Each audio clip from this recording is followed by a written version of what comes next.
Sabo, Eugene here. In this short episode, I'm going to share with you how you can create a clear and consistent design brief when shortlisting interior designers. While you may have your own way of compiling a list of requirements for your new home, there may be some areas that you may not have thought of when planning for it. This is where I can help you to provide a clearer brief to your shortlisted designers so that you can make a fairer comparison and a better informed choice. Before we get started, do like and subscribe to this channel for the latest updates. Also, watch till the end for your free design brief example link on screen. 卖涂料，来! You must be thinking, I'm paying someone to design and renovate my new place. Why should I be doing all this prep work? Well, you may be right.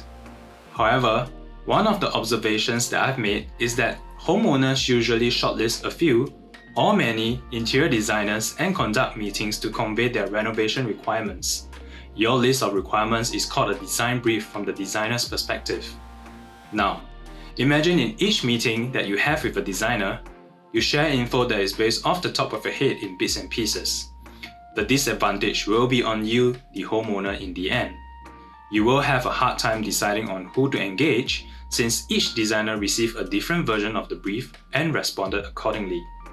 You may even feel frustrated that none of the designers responded satisfyingly and that they haven't been listening to you. Perhaps this may be due to the inconsistent and vague design brief that was communicated to them.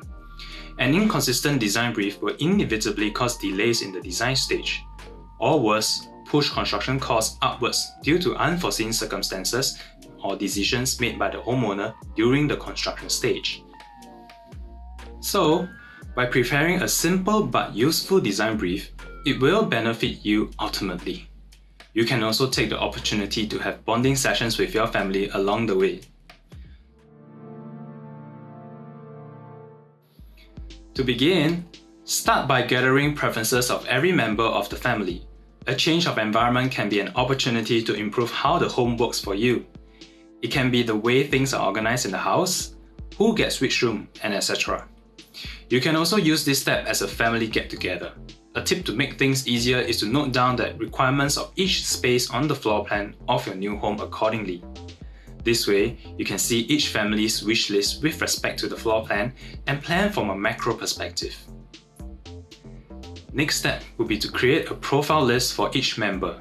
This step is to provide a basic understanding of the people who will be living in the house.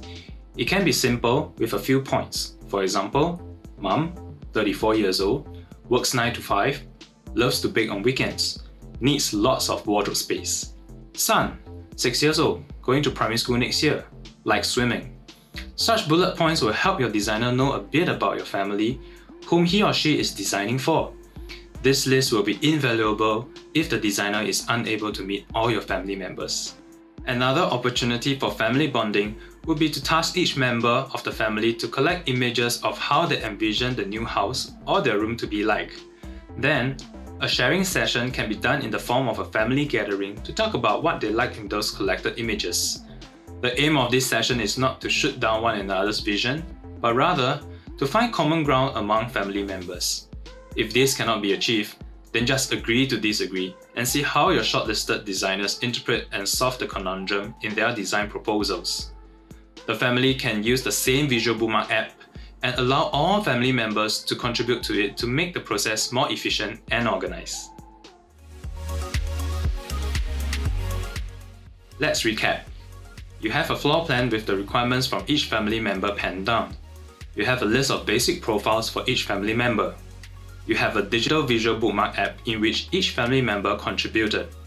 Equipped with these 3 items, you can meet up to 1, 3, or 10 designers and definitely be more consistent during your meetings with them. With this clarity and consistency, you will be able to select the most well-thought design proposal for your new home. Before I end the video, don't forget to click on the link for your free design brief example in PDF format. Do leave a comment below on what other homeowner tips that you would like to hear from me, and don't forget to like and subscribe for the latest updates on this channel. I'm Eugene and this has been Shijin Does It.